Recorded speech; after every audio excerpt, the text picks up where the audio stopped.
Hello friends, आपका बहुत बहुत स्वागत है आपके अपने यूट्यूब चैनल एसिस क्लासेस बाय साकिब अहमद में। अभी के इस वीडियो में हम लोग सबसे ज्वलंत मुद्दा जो है वो ई शिक्षा कोर्स ऑनलाइन अटेंडेंस उस पे हम लोग बात करने वाले हैं, जिसमें हम लोग कई सारे मुद्दे पे बात करेंगे। जिसमें सबसे पहला मुद्दा है कि कितनी देर तक आप लोग को ऑनलाइन अटेंडेंस बनाने की छूट मिली है।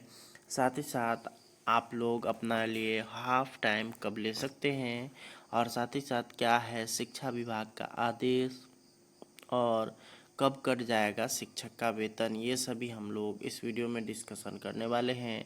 और आप लोग को शिक्षा विभाग के द्वारा जो पत्र जारी किया गया है उसका अवलोकन करवाने वाले हैं।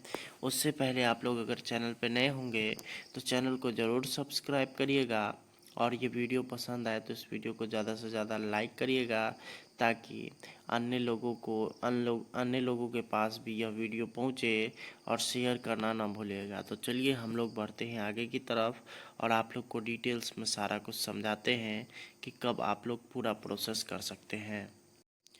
चलिए हम लोग आ चुके हैं अगले स्लाइड पे। यहाँ पे आप लोग को सारा कुछ डिटेल्स में बताने वाले हैं। ये आप लोग 27/8/2024 के डेट में एस सिद्धार्थ के द्वारा एक पत्र जारी किया गया था, जिसमें सारा डिटेल्स अच्छे ढंग से दिया गया है।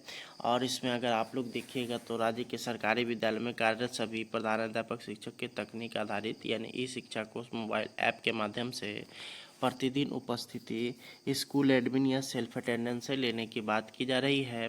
और यहाँ पर आप लोग देख सकते हैं, इसमें पूरा जानकारी दिया गया है किस तरह से आप लोग प्रोसेस कर सकते हैं, और किस तरह से आप लोग का जो प्रक्रिया है वो पूरा होगा, जिसमें शिक्षकों के अटेंडेंस से संबंधित यहाँ पे अगर बात करिएगा तो पूरा जानकारी दिया गया है। जिसमें यहाँ पे सबसे पहले देख सकते हैं मोबाइल ऐप से ऑनलाइन आधार पर 1 अक्टूबर 2024 से वेतन मिलेगा, और इसी के आधार पर आप लोग का ये जो महीना चल रहा है उसका यहाँ पे अगर बात करिएगा तो उसमें आप लोग को पेमेंट मिलेगा। अब यहाँ पे आप लोग देख सकते हैं कि यहाँ पर भी लिखा गया है कि ई शिक्षा कोर्स के आधार पर जो उपस्थिति दर्ज हुआ है उसी के आधार पर जो प्रखंड शिक्षा पदाधिकारी होंगे वो यहाँ पर आप वहाँ यहाँ पे अगर बात करिएगा तो नेगेटिव लिस्ट के अनुसार उनका पेमेंट करेंगे। अगर कोई शिक्षक ऐसे होंगे जिनका अटेंडेंस हाजिरी जो है वो सही से नहीं बना हुआ है तो उनका वेतन को काट दिया जाएगा। ये यहाँ पर इससे संबंधित है।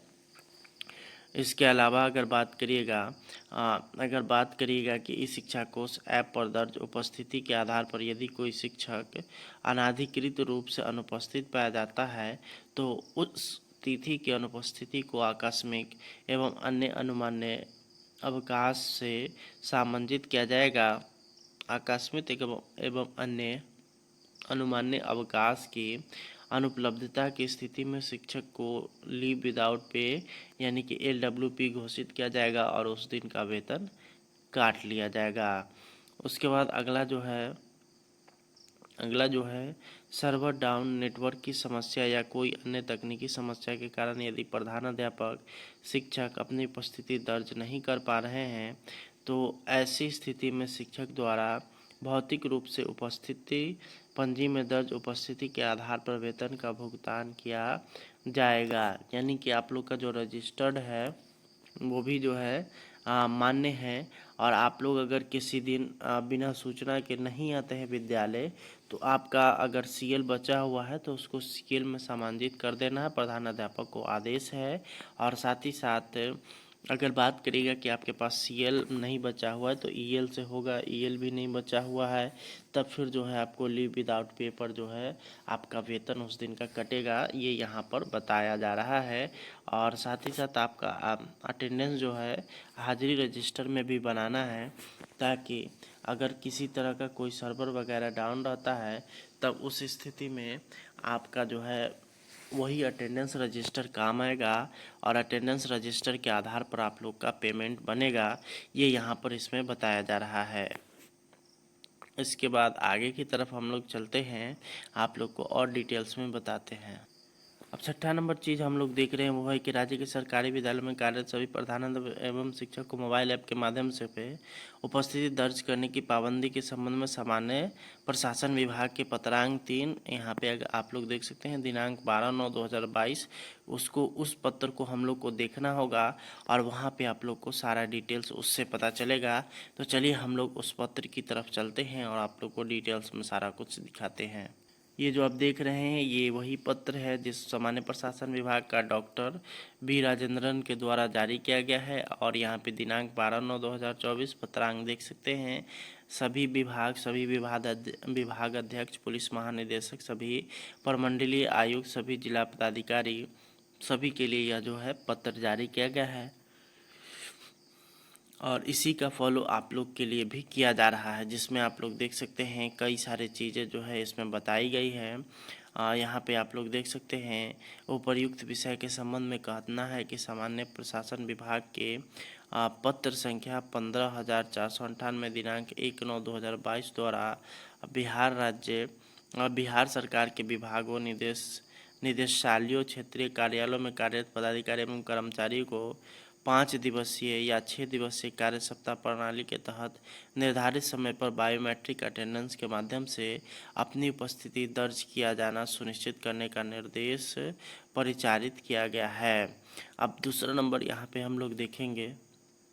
दूसरा नंबर जो कह रहा है तत्कालिक क्रमिक विभाग अब सामान्य प्रशासन विभाग के परिपत्र संख्या 469 दिनांक 9/7/1975 एवं 675 26/6/1976 द्वारा कार्यालय उपस्थिति के समय की पाबंदी के संबंध में कतिपय निर्देश परिचारित है।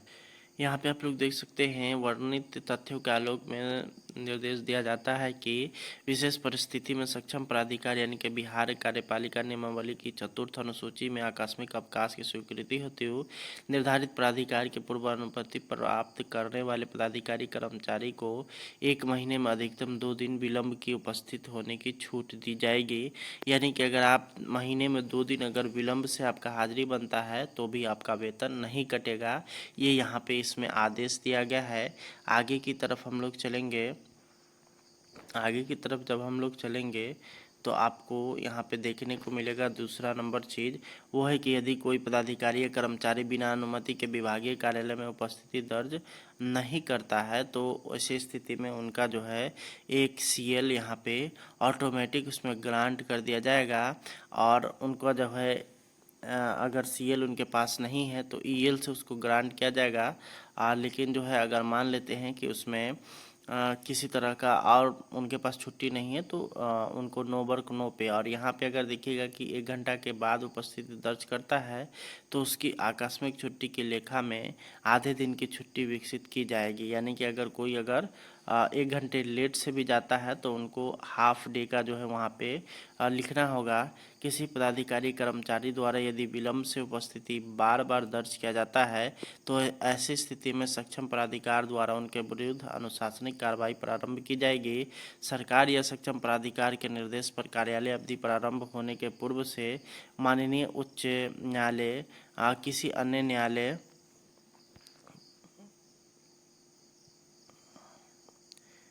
अन्य न्यायालय, लोकायुक्त या कार्यालय प्रशिक्षण संस्थान में प्रशिक्षण देने, अन्य सूचना आयोग के अधीनस्थ कार्यालय में व्यस्तता के कारण विलम्ब से कार्यालय आने की स्थिति बनती तो ऐसे विलम्ब की उपेक्षा की जाएगी। अतः बिहार के सभी विभाग में अधीनस्थ कार्यालय की उपस्थिति के समय में पाबंदी के संबंध में कंडिका 4 के निहित सभी चीज़ें रखी गई है। तो कुल मिलाकर के यहाँ इससे यही स्पष्ट होता है कि आप जितने भी शिक्षक हैं उन सभी का अगर बात करिएगा तो अगर 9 बजे के बाद अगर आप विद्यालय आते हैं तो ऐसे स्थिति में आप लोग का जो है हाफ डे हो जाएगा और आप लोग 2 दिन हाफ डे ले सकते हैं। इसके अलावा अगर तीसरे दिन अगर आपका किसी तरह का कोई दिक्कत होता है तो ऐसी स्थिति में आपका वेतन कट जाएगा।